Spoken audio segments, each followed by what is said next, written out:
تو اس لیے جو کرامتیں معجزات سے مشابہ ہیں وہ کرامتیں سب کے ساتھ نہیں ہوتی، تمام اولیاء کے ساتھ.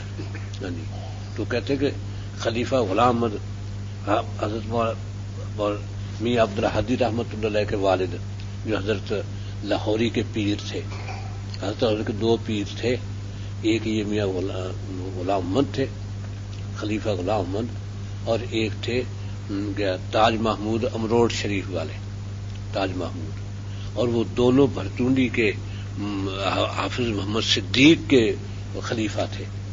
یہ حافظ محمد صدیق تک تو وہ گدی ٹھیک رہی، بعد میں تو بگڑ گئے لوگ، یہ ہے جیسے پیر پگاڑا بگڑ گیا. تو ان کے پاس کرامات بہت تھی، تاج محمود صاحب کے پاس بہت کرامات تھی.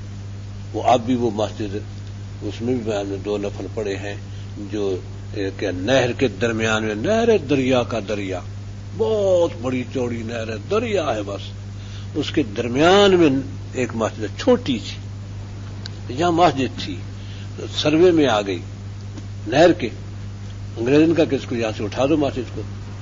تاج محمود نے کہا کہ یہ مسجد نہیں اٹھے گی، آپ نے نہر دوسری جگہ سے کر دو مسجد کہ یہ اٹھائی جائے گی کہ نہیں اٹھے گی. ان کا بلڈوزر لگا دو، جا کھڑے مسجد میں بیٹھ گئے، آؤ لے آؤ بلڈوزر. اور لوگ حیران، بلڈوزر آ رہا ہے، بس کے قریب آ کے اس کا چین ٹوٹ گیا. دوسرا بلڈوزر لے آؤ، بس کے قریب آ کے اس کا چین ٹوٹ گیا. جب 3 بلڈوزروں کے چین ٹوٹے تو ہاتھ کھڑے کر دیے انگریز نے کہ بھائی چھوڑو، درمیان میں مسجد رہنے دو، دونوں طرف سے نہر گزارو. اب وہ دونوں طرف سے نہر گزر رہی ہے، مسجد اپنی جگہ پر موجود ہے، چاروں طرف اس کے فرش ہے مسجد کے، اور وہاں تک ادھر سے بھی ادھر سے بھی دونوں طرف سے راستہ بنا ہوا ہے، پل مسجد تک آنے کے لیے، ادھر سے بھی پل ہے ادھر سے بھی پل ہے، نہر کے درمیان میں مسجد ہے. اب یہ تھی کرامت. امروٹ،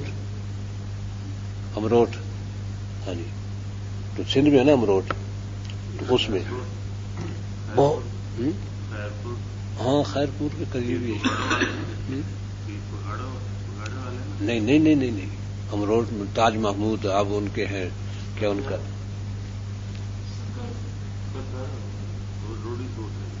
ہاں تاج محمود وہ تھے.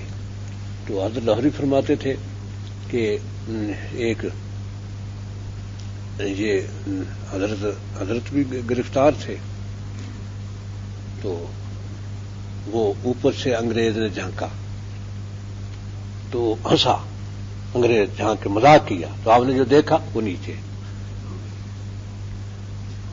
اس کے بعد دوسرا اس زخمیوں کو اٹھا لے گا، اس کو دوسرے نے دیکھا، اس نے مذاق کیا، آپ نے دیکھا وہ نیچے. ان کی پھر ضرورت نہیں کہ دوبارہ بھی دیکھے، یہ اللہ نے بتایا. تو کسی نے حضرت تاج محمود امروٹی رحمۃ اللہ سے فرمایا کہ وہ خلیفہ غلام احمد صاحب جو ہیں دین پور والے، ان سے تو حضرت کوئی ایسی کرامت ظاہر نہیں آتی. فرمایا وہ جو آدھا گھڑا ہوتا ہے نا وہ چھلکتا ہے، بھرا ہوا نہیں چھلکتا. یہ اندازہ کرے کیا جواب ہے. آدھا گھڑا چھلکتا ہے، بھرا ہوا نہیں چھلکتا. چھلکے گا تو پانی باہر گرے گا، نہ چھلکے گا تو سب کچھ اندر ہے. تو اس لیے کرامت اولیاء کی گویا ولی کی شرائط میں سے نہیں ہے. تو ولی وہ ہے جس کی نیت سنور جائے، لا خوف علیہم ولا هم یحزنون، محسن، ان پر کوئی خوف نہیں، نہ وہ غمگین ہوں گے. یہی اولیاء کے وہ انجام ہے، کوئی خوف نہیں. بس ایک دفعہ یہاں سے دنیا سے رخصت ہوئے، آگے فرشتے ہیں وہ استقبال کرنے والے، ایسے اٹھتے ہوئے فرشتے ہیں استقبال کرنے والے. وقالت الیہود لیست النصارى علی شیء، یہود کہتے ہیں کہ نصارہ کسی چیز پر نہیں، غلط ہے نصارہ، کوئی حقیقت نہیں نصارہ کی. اور نصارہ کہتے ہیں کہ لیست الیہود علی شیء، یہود کی کوئی حقیقت نہیں ہے. نصارہ کہتے ہیں لیست الیہود علی شیء، یعنی وہم یتلون الکتاب، دونوں ہی کتاب پڑھتے ہیں، دونوں ہی کو پتہ نہیں کہ دونوں میں سے ہدایت پر کون ہے گمراہ کون ہے، دونوں ہی کو پتہ نہیں. وہ بھی غلط کہہ رہے ہیں، وہ بھی غلط کہہ رہے ہیں. کیونکہ یہود کی بھی ایک حیثیت ہے. تورات منسوخ تو نہیں ہوئی تھی، لیکن عیسیٰ ابن مریم پہ ایمان لانا شرط تھا. ایمان لاتے تو ان کا مثلا ٹھیک ہے، وہ کافر ہو گئے. اور نصارہ ایمان لا کے انہوں نے حضرت عیسیٰ ابن مریم ہی کو خدا مان لیا، تو ہدایت پر کیسے رہے گا؟ نہ وہ ہدایت پر نہ وہ ہدایت پر ہے. لیکن ایک دوسرے کو کہہ رہے ہیں کہ تم غلط ہو گئے، تم غلط دونوں ہی ہیں. اور کذالک قال الذین لا یعلمون مثل قولہم، ایسے ہی وہ کہتے ہیں جو کچھ بھی نہیں جانتے، وہ بھی انہی کی طرح کہتے ہیں کہ یہ کچھ بھی نہیں ہے، ہم ہیں ہدایت پر. وہ کہتے ہیں ہاں، جو کچھ بھی نہیں جانتے وہ کہتے ہیں ہم ہیں ہدایت پر. یعنی مکے کے قریش تھے یا سب عرب تھے، وہ کچھ بھی نہیں جانتے تھے، کیونکہ ان کی طرف سے اللہ کا نبی آیا ہی نہیں کوئی. حضرت اسماعیل علیہ السلام کے بعد اسماعیل علیہ السلام کو تو 1000 سے بھی زیادہ سال گزر چکے تھے. تو کتاب کوئی تھی نہیں، لکھنا پڑھنا جانتے نہیں تھے، تو تعلیمات ان کی کیسے محفوظ رہ جاتی؟ اسے کچھ پتہ نہیں تھا انہیں دین کیا ہوتا ہے اور دین کی حقیقت کیا ہوتی ہے. یہ کچھ پتہ نہیں تھا. اس لیے وہ بھی یہی کہتے تھے کہ حق پر ہم ہی ہیں، بس حق ہمارے ساتھ ہے.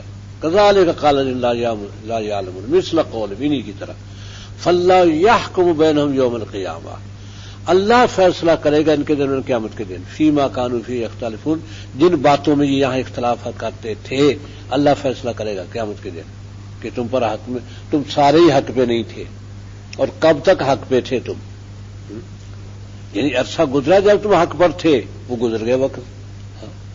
تو کب تم حق پر تھے اللہ تعالیٰ بتائے گا، کب حق سے ہٹے اللہ تعالیٰ بتائے گا. یہ اختلاف قیامت کے دن اللہ تعالیٰ دور فرمائیں گے. وَمَنْ أَظْلَمُ مِمَّنْ مَنَعَ مَسَاجِدَ اللَّهِ يُذْكَرَ فِيهَا اسْمُهُ وَسَعَىٰ فِي خَرَابِهَا، اس سے بڑا ظالم کون ہے جو اللہ کی مسجد سے روکے کیونکہ اس میں اللہ کا نام ذکر کیا جاتا ہے، اور ان کے اجاڑنے کی تگ و دو کرے، اجاڑنے کے لیے کوشش کرے، محنت کرے، جو کام پاکستانی حکومتیں کرتی ہیں مشرف سے لے کر. مشرف سے پہلے کوئی مسجد ڈھانے والا نہیں آیا، حکمران تو ظالم ہی آتے رہے. لیکن یہ ہے کہ مسجدیں نہیں ڈھائیں. ارادے تو بے نظیر یا نواز شریف کے ارادے اچھے نہیں تھے. علماء کو قتل کیا ہے انہوں نے، علماء کا قتل مذاق نہیں ہے. ان دونوں دور میں علماء قتل ہوئے ہیں، لیکن مسجدوں کو ڈھانا یہ نہیں تھا ان کے پروگرام کے، مسجد ڈھا دی جائے. یعنی یہ تو تھا کہ یہ بے نظیر کو بھی یہ پیکج دیا تھا امریکہ نے کہ علماء اور قتل کرنے، مدارس ختم کرنے ہیں، لیکن وہ کر نہیں سکی. کہ کیسے ہر ایک جرات کرے.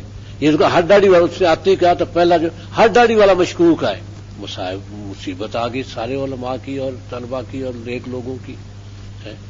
جہاں بس رکتی داڑھی والے باہر آ جاؤ بھائی، بہت توہین تھی. ہر جگہ جگہ پر ناکے تھے، جگہ جگہ پر ناکے تھے، چند میل پر ناکا ہے، ہر جگہ بس کھڑی ہوتی، داڑھی والے باہر آ جاؤ، سب کو باہر نکلنا پڑتا. ایک دفعہ وہ بس جا کے رکی جہاں سے وہ اپنا مڑتی ہے کشمیر کو بس، تو ہم آگے جا رہے تھے تو اسلام آباد پہنچنا تھا. تو وہ داڑھی والے باہر آ جاؤ، ایک وہیں سے سوار ہو، وہی چھلانگ لگا باہر آ گئے. ہاں بھائی کیا کہنا ہے مجھے؟ وہ کوئی وہاں کا تھا مقامی، کیا کہنا ہے مجھے؟ داڑھی والے باہر آ جاؤ. شرم نہیں آتی؟ بے حیا کہیں خوب ڈانٹا اس نے پولیس کو. کیا جرم کیا ہے؟ ڈاکو بن کے چوری کر کے آئے کہیں سے.